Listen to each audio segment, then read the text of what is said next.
Hello and welcome to my channel, Kelly Legends Media. I'd like to thank all the subscribers for subscribing. You guys are really helping this channel grow, and grow. Good steady rate. I appreciate you guys so much. Anybody who hasn't subscribed, I'd appreciate it if you smash that subscribe button, that like button, that notification bell. It really helped me to get somewhere with this channel.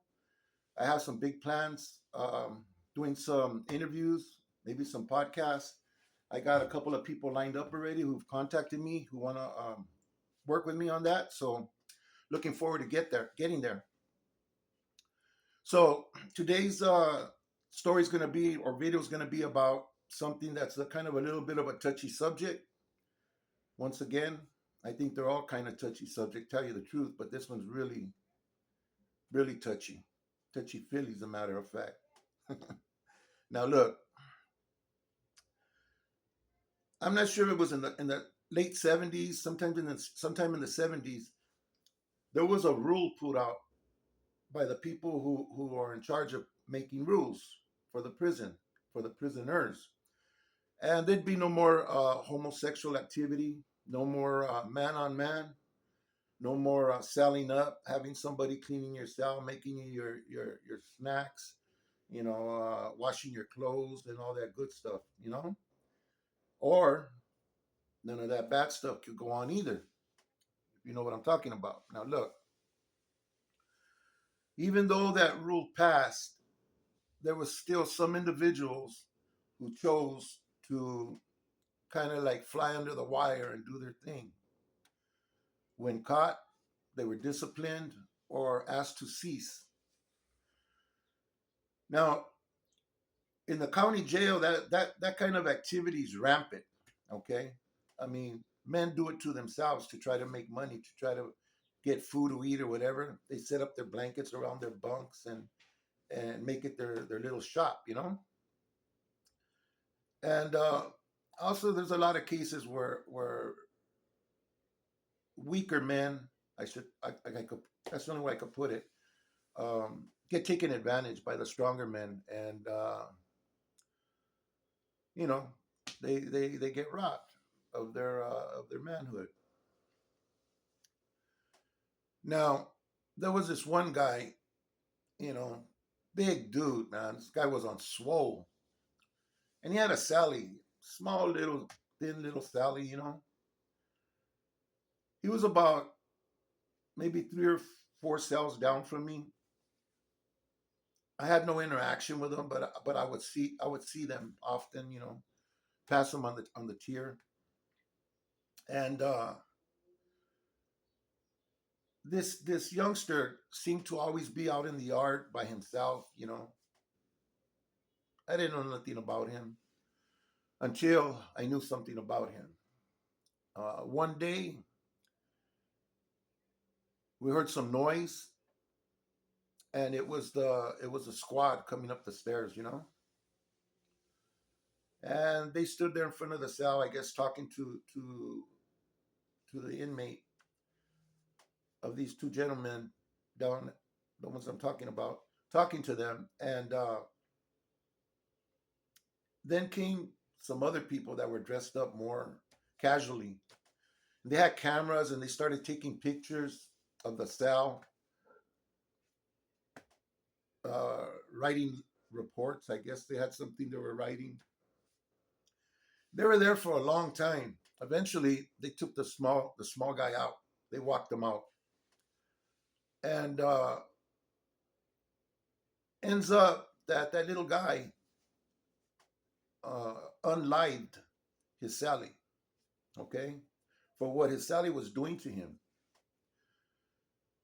Uh, God only knows how long it was going on and how bad it was, but it was bad enough for this little guy to somehow take this big giant of a man and take his wind from him. So it made me think, like it made me imagine just what really goes on behind the closed doors of these cells. Um, Obviously, that's not a one case thing. It just didn't happen a few doors down from me. It's impossible with all the prisoners in the state of California and all the stuff that's going on. This shit happens. Okay, be aware of that. You know, it happens, and they're out there. They're out there doing their thing. So even though there's rules in place to prevent this kind of lifestyle within certain races, um, it happens. It happens, and you know, no matter what, no matter how you cut the cake, if you're taking somebody's manhood like that, it only makes you fit into one category, you know, because a man doesn't do that.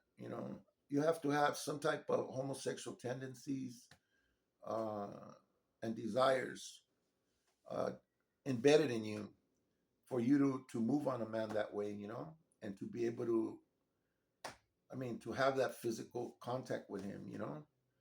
Uh, I'm not trying to be derogatory towards gay men or gay women.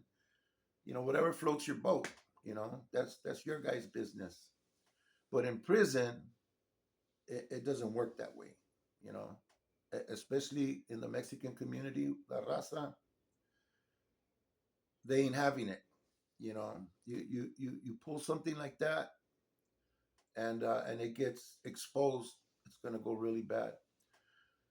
Now, when I was doing this last term, I could tell you there was some funky things going on there that were obvious and blatant. But I'm sure they're not going on anymore under this new structure after the people got out of Pelican Bay and out of Corcoran and all of these places where they were being uh, entombed. Okay, and I'm sure that there's been a stop to this. I'd be shocked if there hasn't been a stop to this. But while I was there were guys living with some of these Johnny Go Latelys, you know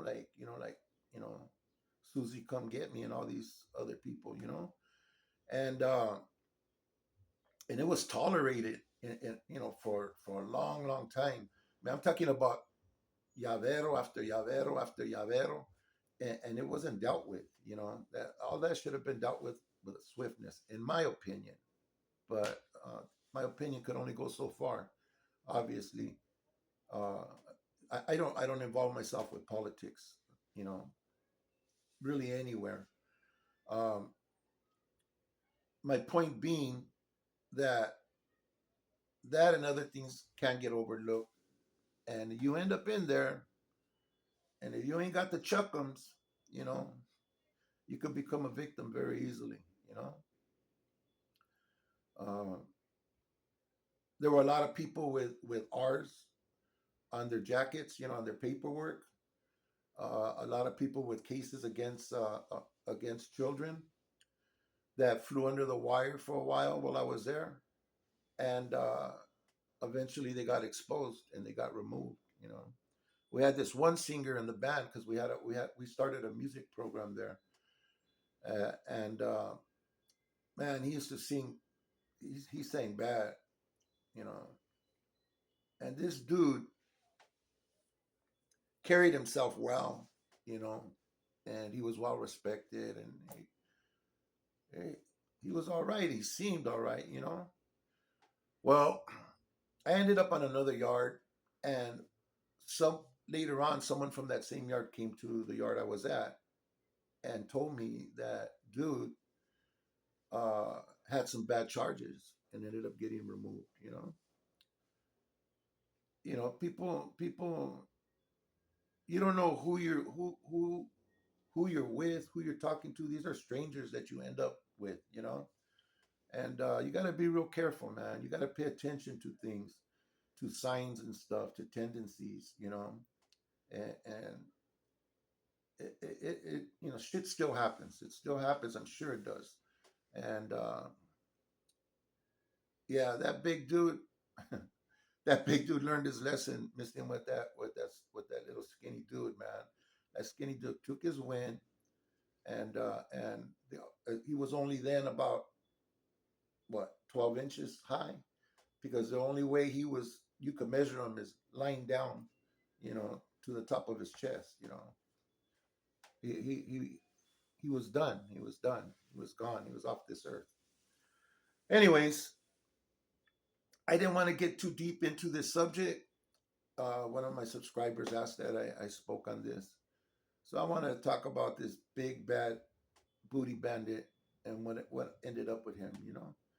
And just mention just like how prevalent it is, especially in the jails.